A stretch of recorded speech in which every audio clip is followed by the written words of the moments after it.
বন্ধুর লাশ নিয়ে অ্যাম্বুলেন্সে করে তার গ্রামের বাড়ি যাচ্ছে। সময় কাটানোর জন্য ফোনটা বের করলাম, ঠিক সেই মুহূর্তেই মোবাইলে একটা মেসেজ আসে। আমার সামনেই আমার প্রিয় বন্ধুটি কফিনের মধ্যে লাশ হয়ে পড়ে আছে। মেসেজ করেছে আমার সেই মৃত ফ্রেন্ডের গার্লফ্রেন্ড অবন্তী। আমি মেসেজগুলো পড়া শুরু করলাম। আহার, আমাকে মাফ করে দিও।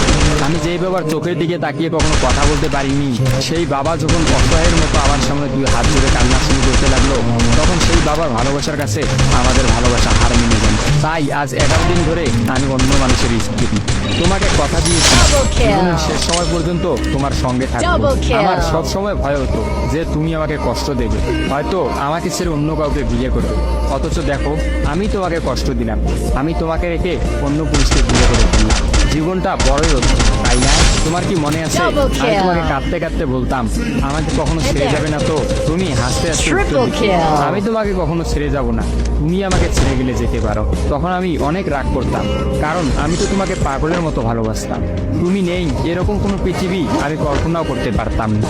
অথচ দেখো, আজ অন্য কেউ হচ্ছে আমার স্বামী। রোজ তার সাথে আমাকে ঘুমাতে হয়, ঘুম থেকে উঠে তার মুখটাই আমাকে দেখতে।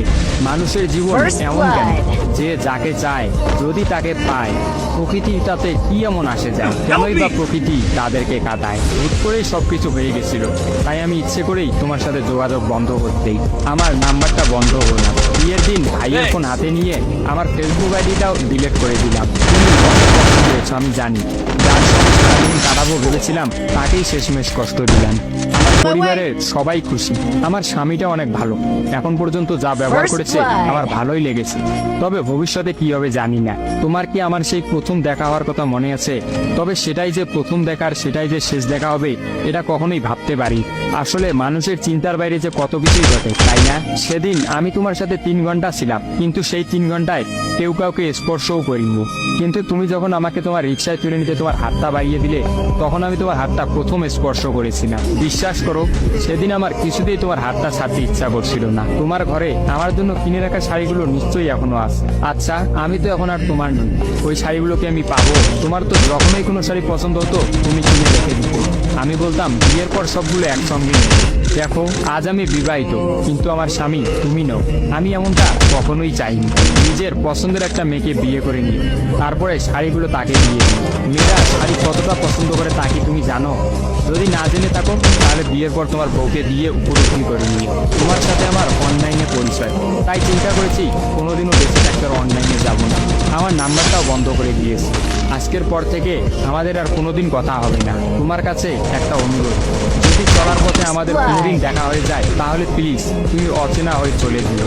নিজের যত্ন নিও আর জীবনটা গুছিয়ে নিও। কিন্তু একটাই, ভালো থেকো। কিন্তু আমি ভালো নেই, তোমার ওই অবন্তী। সবগুলো মেসেজ একত্রে পড়লাম। আমার সামনে চিরনিদ্রায় শুয়ে আছে ফাহাদ। অবন্তী পরপর 5 দিন অনলাইনে আসেনি এবং ফাহাদের সাথে কোনো যোগাযোগ করেনি। তখন এক রাতে অফিস থেকে ফিরে ফাহাদ রাগ করে তার ফোনটা আসার গিয়ে ভেঙে ফেলে। ভাঙা মোবাইল আর ঠিক করা হলো না। ফাহাদ তার সিমটা আমার ফোনে ইনস্টল করে। কল এলেই একমাত্র ফাহাদকে দিতাম। আর ফাহাদ রাগ করে বলল, যতদিন না পর্যন্ত অবন্তী আমাকে SMS করে ততদিন পর্যন্ত আমি আর নতুন ফোন কিনবো না। মোবাইল ভাঙার 2 দিন পরেই ফাহাদের প্রচন্ড জ্বর আসে।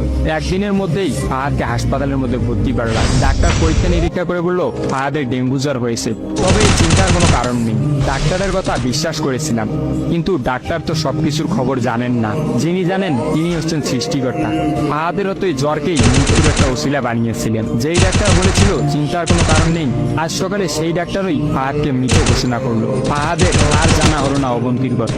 আমিও অনেক ভেবে সিদ্ধান্ত নিলাম অবন্তীকে আর ফাহাদের মৃত্যুর খবরটা জানাবো না। অবন্তী যদি আর সত্যি অনলাইনে না আসে আর সেই পুরোনো সিমটা ইউজ না করে, তাহলে সে ফাহাদের মৃত্যুর খবর কখনোই জানতে পারবে না। কি বা লাভ এই সদ্য সংসার জীবন শুরু করা মেয়েটাকে কষ্ট দিয়ে? অথচ আমি ভাবলাম সে হয়তো ভাববে ফাহাদ অনেক ভালো আছে। কোনো একদিন শাড়ি পরতে গিয়ে হয়তো অবন্তী ফাহাদের কথা চিন্তা করবে।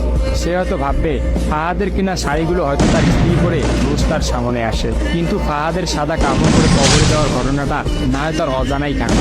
আমি ফাহাদের নাম্বার থেকে অবন্তীর ফোনে একটা মেসেজ দিলাম, আমার জন্য ভেবো না, স্বামীর সাথে নিজেকে মানিয়ে নেওয়ার চেষ্টা করো। বিবাহ বন্ধন জীবনের সবচেয়ে বড় একটা বন্ধন। ভালো থেকো আর স্বামীকে ভালোবেসো। অবন্তী লাইক এত সহজে ক্ষমা করে দেওয়ার জন্য অনেক ধন্যবাদ। আর মেসেজ দিও না। বিদায়, চির বিদায়। আমিও মোবাইলটা পকেটে রাখলাম। অ্যাম্বুলেন্স ততক্ষণে ফাহাদের বাড়ির সামনে পৌঁছে গেছে। কফিনে রাখা ফাহাদের মৃত্যু দেহটা নেওয়ার জন্য সবাই দাঁড়িয়ে আছে।